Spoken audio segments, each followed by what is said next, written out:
as Rob Campana cleans up after our mess. What an entrance! It might be the final time we're here too. Yeah, we might be Banned for life. banned for life.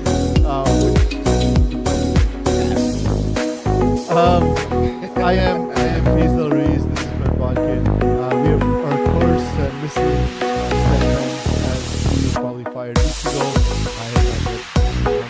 Although he confirmed today he's coming to the FTF staff party, which was kind of funny. He was like, Impressive.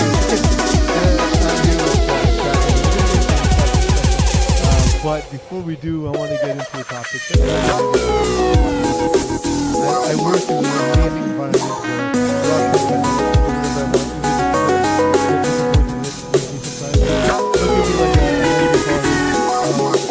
where he is like my father is a generally pleasant and never angry guy. So Rob Campana is my angry father. Yeah, it happened about 7 minutes. Yeah, absolutely.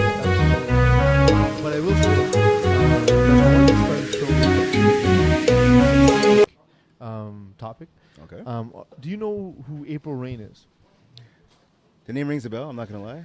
April Rain is the person who she sent out the she trended the what was it? She trended the hashtag Oscar so white at the time of the Oscars. Okay, right, okay, exactly. Yeah, Which yeah, I mean, yeah. to a degree, it's got a point. Yeah. You know what? Yes, absolutely worth examining, and Yeah. you know, yes, absolutely, that was valid, and it's a fairly worthy cause because there are not enough black role models, and literally, I remember in the '90s there was 3 black actors, and they all filled specific roles. If you had a role, it would be Denzel, Morgan Freeman, or Wesley Snipes. Pretty much, yeah. Pretty much. But so she's on this she's trying to get the new HBO show canceled. The new HBO show is called Confederate, and it's an alternate history where the South successfully secedes from the Union, and the United States history is therefore changed forever. Okay. And now it's present day, but in this alternate history, they're on the verge of World War III, and it's brought to you by the creators of Game of Thrones.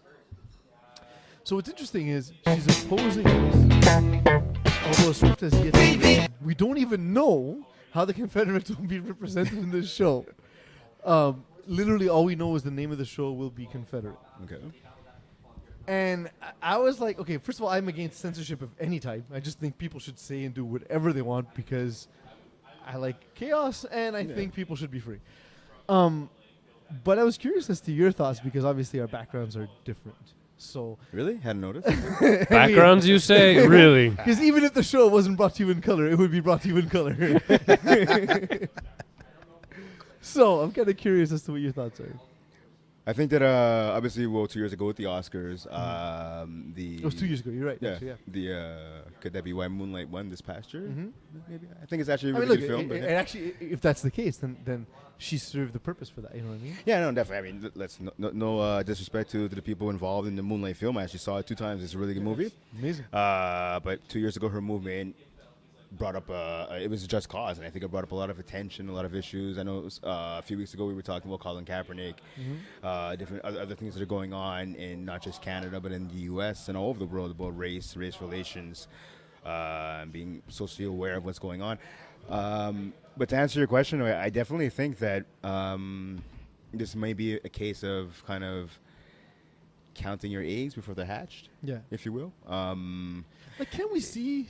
You exactly. I mean, These are the same people that have handled like incest and rape. You know what I mean? Like, let's let them handle race for a second. Yeah, and see HBO, what it looks does like. some pretty good work. You know, I mean, that's what I'm saying. Yeah, Trust the definitely. process. I mean, I mean, maybe Games of Thrones needs to have a bit more diversity in its cast. I'm a Game of Thrones fan, but it needs to, a couple more. Yeah. What Brent is saying is show. Game of Thrones needs more rape. The books had more rape. I'm sure that's not what he's saying. That's exactly what I heard. No, it's a great show. A little bit more diversity, and I'm not just talking about black people. I'm talking about also Asians and Hispanics as well. It'd be nice to see, but nonetheless, it's still a good show. But yeah, like you're saying, Pease, It was on white people putting on heavy accents. It's funny. White British people giving us accents. Yeah, exactly. I think though we need to see more of the show. We need to get a script, like you're saying. and get some better context behind the show first before people, I think, jump out and make opinions on whether this is right or whether this is wrong. Obviously, the Confederates, they don't have a proud history, I guess, if you will. But I think we need to give the show, like you give anything else a chance, right? Let's see what it's about first. Get a script, talk to some of the directors, talk to the creator, see what it's about first, and then make a judgment. Yeah, that's fair. With that, seamless transition into football. Where we judge everything. Unfairly. Moss City took on Primetime. It was 34-30.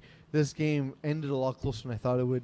Even in the first half, I was at the game. It was 14-12 for Moss City, and it didn't feel close. Exactly, yep. Moss City almost felt like they were toying with them and almost threw the game away on a late interception.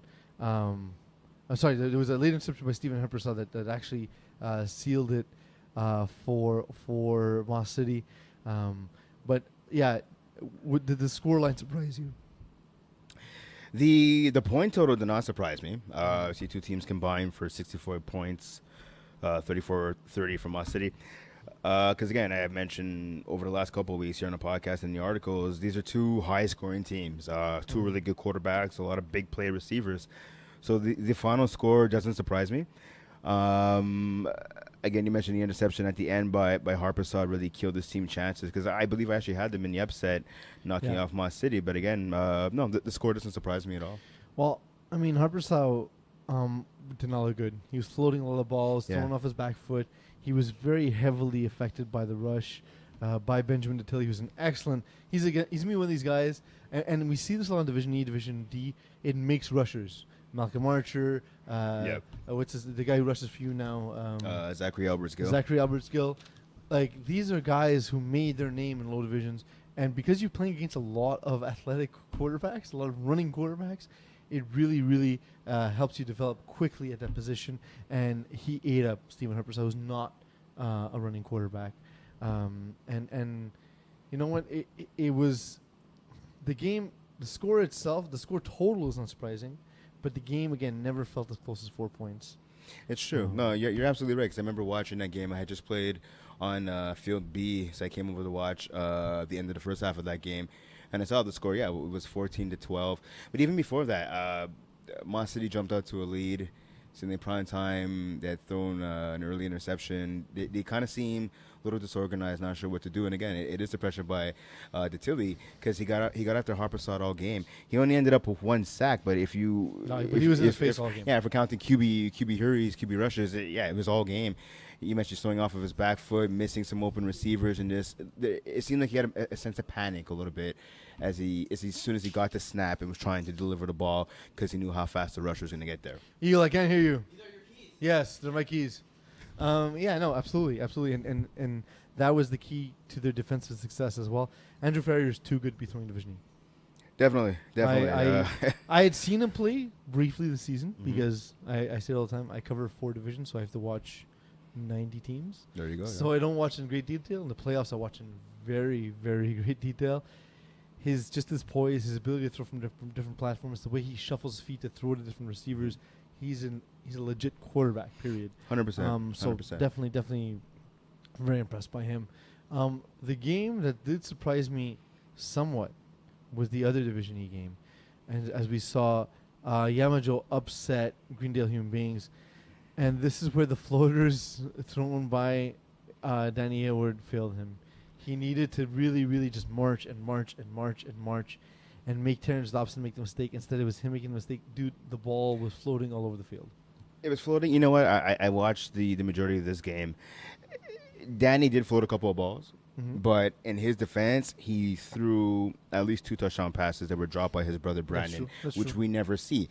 Brandon on the evening had 1 catch for 45 yards. When do we see him held to 1 catch and only 45 yards? I mean, that went for a touchdown, granted, but he dropped 2 touchdown passes for sure. It seemed like they were intimidated, though. You know what it was? And this is what I was saying last week. Greendale Human Beings, they're like a well-oiled machine offensively. We saw the week before they spanked the Spartans. They put up, I believe it was 56 points. They're a team who gets by with chemistry, precision, and athleticism. And they met a team in Yamajo who are better athletes than they are, who have a lot of size on them, and you know what, have a lot of speed on them too. And the Greendale human beings was just, I looked at Danny Aylward's face starting from the second half. He looked a bit flustered because the rusher, is Damon Thomas? Damon Thomas Anderson. It was actually funny. It was like obviously it's a football game, but it was a one-on-one battle between Thomas Anderson and Aylward. Thomas Anderson missed a sackable every rush, it seemed like, in the first half, and on the last play of the first half, he finally got Aylward, and that transformed that went over to the second half where he sacked him 5 other times, and it just seemed like he got in Aylward's head. Aylward, instead of looking to get rid of the ball as soon as he got it, was staring at the rush first and then trying to make a decision based off of that. And he's tall. Damon Thomas Anderson, he didn't rush me when I played against them. He played, he rushed about half the game. And when he's in coverage, he just took away a lot of reads because I was scared to throw over his head into the intermediate routes. And then when he rushed, he took away the middle of the field. And when in this game here, Damon Thomas Anderson all over Danny Aylward. And if you watch Greendale Human Beings Championship last season, Danny Aylward was taking a snap, rolling 2 steps to his right, 2 steps to his left, and delivering the ball by the time his second foot hit the ground. You know, and that was not the case. He was absolutely holding onto the ball too long. He was staring down the rush. It's the thing it's the first thing you tell new quarterbacks, don't do. Don't stare at the rush. Don't stare at the rush. And yeah, it was very, very unfortunate. But that does set up a very interesting final between Yamajo Station. Mm-hmm. I really thought, you were going to say Yamajo Station second, so I'd have enough time. Because it is actually Moss City versus Yamajo on the website. I didn't load the page. So I will say it. The scum is real. It brings us to Moss City, who are home because they're the higher seed. And they're facing Yamajo Station. Dude. The internet here is awful, people. So Yamajo Station looking to upset Moss City, although I don't think it's much of an upset. Moss City is a brand new team. How do you think being under the lights, they're young, they're new, under the lights of the finals with the broadcast booth, the instant replays, the cameraman, the crowd, everything that the FPF finals has to offer? It's going to be huge. I'm actually in the same boat myself with my team in Dip C going to the finals. There's a couple of guys who have never experienced that before. And for Yamajo, you have a couple. Well, Terrence Dobson's obviously an FPF veteran, but yeah, you're right. The majority of the team is full of Yamajo, guys. the way they started, Terrence Dobson, Alvi Mazel, Anton Sakis was Division 5. Yeah. They went 10-0 and won the Division 5 championship in their first season. Yeah. Moss City has a similar kind of feel about them. New, upstart, fun, definitely, exactly. But the thing is, Yamajo is just, like you said, big, physical, strong, just as fast as Moss City. All the things that Moss City does well, I think Yamajo negates. How do you think Andrew Ferrier is able to deal with that with Yamajo Station's defense? Well, it's going to be interesting with that matchup between Ferrier and Thomas Anderson because both guys are over 6'2" for sure, maybe even 6'3". So Ferrier, is going to be a case of him being able to use his strong arm to get passes over the middle because you mentioned guys that are smaller than Anderson have a lot of trouble doing that, and because he has the height and he has the length. I think though, obviously with a lot we've been saying all season about Ferrier, with his mechanics, with his strong and accurate arm, I think you'll be okay. I don't think necessarily for him, although he is a rookie, like you're saying, the pressure might not be too big for him just because of how good he is. The rest, I don't want to speak for his entire team, but speaking to your point, it's going to be important for the team to kind of come in there, Moss City, to settle themselves down because, again, they are a first-year team full of rookies, never been under the big lights, the Brassard before in this kind of situation. So they got to come in there, focus on the game plan, and just come out and just do what they do, play their game. The strength that Moss City has, Andrew Ferrier is a much more refined quarterback than Terrence Dobson. So how can Moss City use that to capitalize against Yamajo? Well, they're going to have to, offensively, they're going to just have to be accurate with the passes, right? They're going to have to put the ball where it needs to be. You can't, against an athletic and long team like that, you can't have too many missed throws, especially over the middle, because they will get picked off. If you switch sides, though, to the Moss City defense, I like Terrence Dobson. I had a chance actually to talk to him after the game against Greendale Human Beings. It seems to me like Terrence Dobson's the kind of player he gets better and better each week, and his team has gotten better and better each week. The last loss is actually in week 5, so they've beaten a number of good teams. So I think that for Yamajo, at least offensively, they cannot turn over the ball. There was a couple of throws I saw in that Greendale Human Beings game.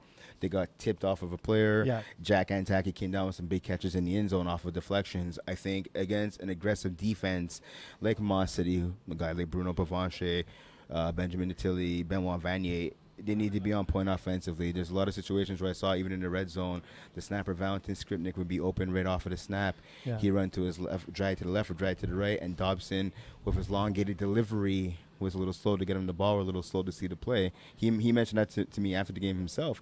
So again, it's something he's improving on, but obviously this Sunday he's going to have to be on his A game. 2 questions. Valentin Skripnik is in which James Bond movie? I don't know, but he liked their idea. I talked to him as well. He liked their idea about starting his own vodka, so he's going to look into that. He said. And he said if he does, we get a free bottle. I'm down. Me, you, and Chapman get a free bottle. Let's So do it. we're going to go Valentin, make it happen. Let's not drink Make it it inside happen. the Morial, however. That Oops. said, the more serious question I have is, who wins the matchup between Benjamin Natili and Terrence Dobson? It's a good question. It was my last question, Justin. Yeah, you know what? Then we okay. do picks, and then the show's over, and then you can start your show. I'm gonna say Terrence So Dawson. angry. I'm gonna say Terrence Dawson. He lost a couple of the battles with the snapper from GHB on Sunday. Hopefully he's gonna learn from that, and I'm gonna give the edge, I think, to Terrence Dobson. Chapman, what does that bring us to? Game of the week. You happy, Right. Justin? You happy? Your pick. Yamajo Station. Oh shit! kinda Is that your wanted- pick, Brent? I'm sorry. Kind of wanted to hold off to the article. Okay, you don't You're not allowed to. yeah, No, I yeah, refuse. You know what? Yeah, you got to tune into my article. It's gonna come up this Saturday. You got my pick then. Chapman, make a pick. Oh, I have to make a pick. Yamajo Station. All right. I like Moss City. They beat us. I picked them. That is all.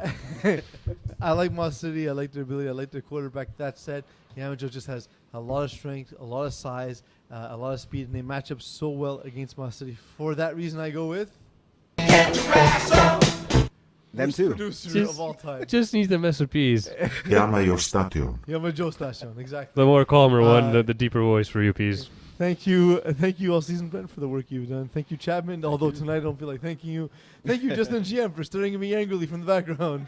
Thank you Eagle for being short, but most of all, thank you all for letting me be myself.